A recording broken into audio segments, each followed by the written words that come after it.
आसनसोल में Hutton road मोड़ को जाम से निजात दिलाने की पहल, टोटो परिचालन होगा व्यवस्थित।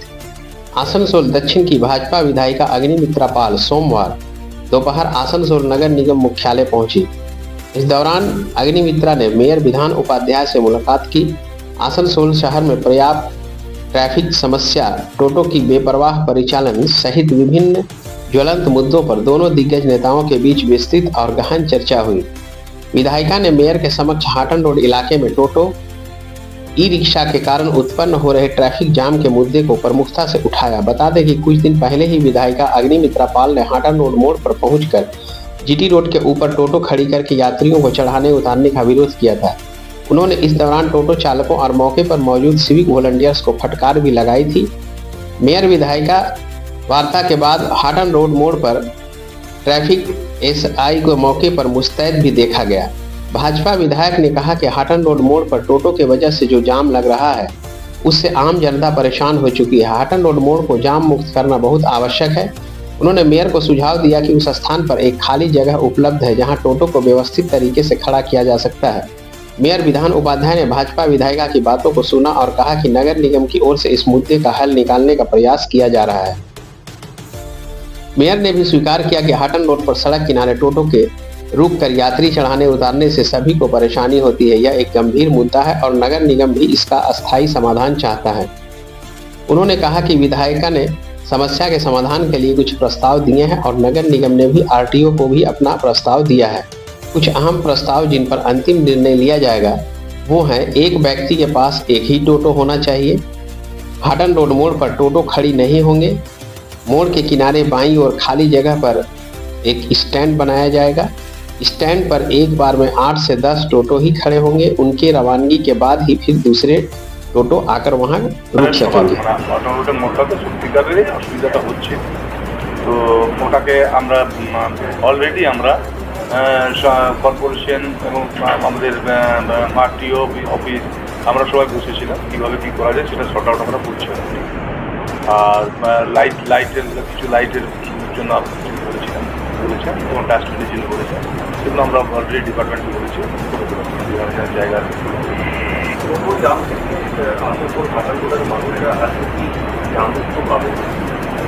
চেষ্টা করছি। দেখুন, জাম মুক্ত মানুষই তো টোটোটা চালাচ্ছে।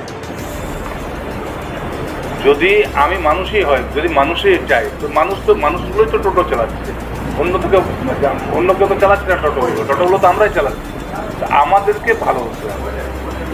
নিশ্চিতভাবে কর্পোরেশন বা পুলিশ প্রশাসন আমরা চেষ্টা করছি, কিন্তু সাথ দিতে হবে টোটোওয়ালাদের এবং সাধারণ মানুষকেও সাথ দিতে হবে। কারণ হাঁটলে সবার সুবিধা, নাহলে একটা প্রসেস, যে প্রসেসটা আমরা নিয়েছি যে এক জায়গায় স্ট্যান্ড করে দেওয়া, যেখান থেকে হয়তো 5টা 7টা করে টোটো এলো কিন্তু চলে যাওয়া, সেটাও আমরা এতে দিয়েছি। বা রুট, বিভিন্ন জায়গায় রুটের সিস্টেম আমরা করার চেষ্টা করছি। যে কোনো সিস্টেমে আমরা চেষ্টা করছি যাতে হয় এবং এটা ফলপ্রসূ হবে। নিশ্চয়ই থাকবে না, ওরা বলছে সব এখানে তো থাকবো, লাইন দিয়ে থাকবো, আমি ওটা হবে না, ওদেরকে সাইড করে থাকবে 5টা করে গাড়ি। ওরা বলছে দিদি আমাদের 4টে করে গাড়ির পারমিশন আছে, 4টে করে গাড়ি আসবে, দাঁড়াবে, প্যাসেঞ্জার চলে যাবে। আমরা যারা পারমিশন পেয়েছি আমাদের গাড়িগুলোর সাথে সাথে দুনিয়ার অন্য দিক থেকে সব টোটো, পাঁচপুরের টোটো আর যেখানে সব টোটো, তারা সব এসে এখানে দাঁড়িয়ে যাচ্ছে। 4000 আমরা লিস্ট করেছি, 4-5। তো আমরা অলরেডি এই টোটো নিয়ে অলরেডি আমাদের আত্মীয় কাছে গেলেও বলতে পারে, তখন আমরা পয়েন্টগুলো দিয়ে দিচ্ছি, যেগুলো করে দিলে মনে হয় টোটোগুলো বাঁচবে, মানে টোটো থেকে রক্ষা পাওয়া যাবে। আর একটা মানুষ একটাই কিনতে পারবে, দুটো কিনতে পারবে, এগুলো করা উচিত।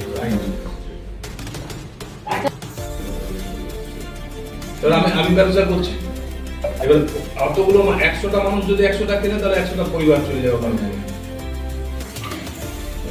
এটা পলিসি আমরা অলরেডি হয়েছে আমাদের।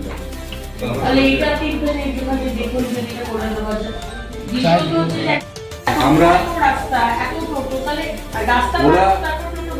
প্রবলেমটা হচ্ছে এখানে তো ঢুকলে প্রবলেমটা বুঝে যাবে। এখানে তো প্রবলেমটা হচ্ছে সবার রুট চাই। এবার রুট যেগুলো আছে, আমরা যে রুটগুলো গেছি সেই রুটগুলোতে যেগুলো কিছু রুটে আছে ক্লিন আছে আর কিছু রুট ফাঁকা আছে, ঠিক আছে? আচ্ছা চলুন। হতে দেওয়া যায় না? কতগুলো গাড়ি ঘুরবে তখন আরো বেশি জ্যাম হয়ে যাবে। না, না। মানে ওরা যদি না, ওদেরকে আমরা অলরেডি বলেছি যে তোমরা 8টা 10টা গাড়ি এসে দাঁড়াও, হ্যাঁ 8টা 10টা গাড়ি বেরিয়ে গেল, তারপর আবার 8টা 10টা গাড়ি এসে হ্যাঁ, তাহলে ওইখানটাতেই দাঁড়ান না? জায়গা দিয়ে দেবো আমরা, জায়গা তোমাদের আছে। আমাদের যেটা অটোনোর মোড়ের লেফট সাইড আছে, ওটা অলরেডি আমরা অটোনোর মোড়ে, মানে আমি যদি হাসপাতালে দেখুন, মলয় ঘটকবাবু আমাদের সম্মানীয় মন্ত্রী, উনি অনেক দিনের বর্ষিয়ান রাজনীতিবিদ। উনি এই ধরনের, উনিও জানেন যে আজকে আসানসোলের মানুষের কত কষ্ট হচ্ছে। এই হাটন রোডের মোড়ে যেটা হাসপাতালে যাচ্ছে যে রাস্তা, সেই রাস্তা যদি ট্রাফিক জ্যাম হয় তাহলে সেখানে কত অসুবিধা হয়। আজকে সাধারণ মানুষরা তিতিবিরক্ত হয়ে গেছে। আজকে অগ্নিমিত্রা পাল বিজেপি করে বলে তার বিরোধিতা করতে হবে, আমার মনে হয় মলয় ঘটকবাবু এটা আপনার থেকে এক্সপেক্টেড নয়। কারণ আপনিও জানেন, আপনি বলছেন অগ্নিমিত্রা পালের রাস্তা ফাঁকা চাই। আরে আপনারা হচ্ছেন সরকার, আপনারা কনভয় নিয়ে বেরোন, আপনাদের জন্য কনভয় রাস্তা খালি করে দেয়। আমরা হচ্ছি ছাপোষা মানুষ, আমরা মাটির মানুষ, রাস্তায় থাকি, আমাদের রাস্তা খালি করার দরকার হয় না। কিন্তু হ্যাঁ, মানুষের যদি অসুবিধা হয় প্রতিবাদ করব, বলবো। এবং শুধু প্রতিবাদ করেছি তা নয়, আজকে এখানে এসেছি আমার যারা টোটো ভাইরা রয়েছে তাদের জন্য কথা বলার জন্য। আপনি আমাকে বলেননি, কিন্তু আজকে 3 দিন আগে মেয়র সাহেবের অ্যাপয়েন্টমেন্ট নিয়ে আজকে এখানে এসেছি তার সাথে কথা বলতে। সুতরাং রাজনীতি করাই যেতে পারে মলয় ঘটকবাবু।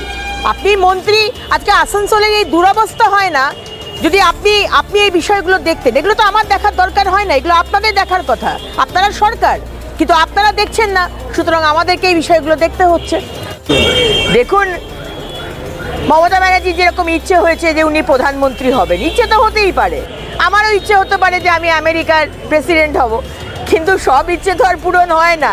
এবং মলয় ঘটকবাবু এটাও আপনি জানেন, নিশ্চয়ই জানেন, যে আসানসোল দক্ষিণের মানুষ তারা বিজেপির পাশে আছে, তারা অগ্নিমিত্রা পালের পাশে আছে।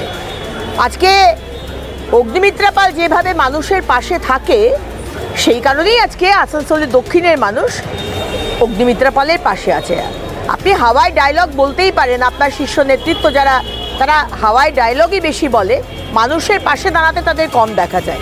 সুতরাং আপনিও আপনার দলের কথাটাই করছেন, আজকে মঞ্চে মিছিলে বড় বড় ডায়লগ মারা, এগুলো আপনি বলতেই পারেন। গণতান্ত্রিক অধিকার আছে, যে কেউ যা কিছু বলতেই পারে। মলয় ঘটকবাবু বলেছেন, অসুবিধা নেই।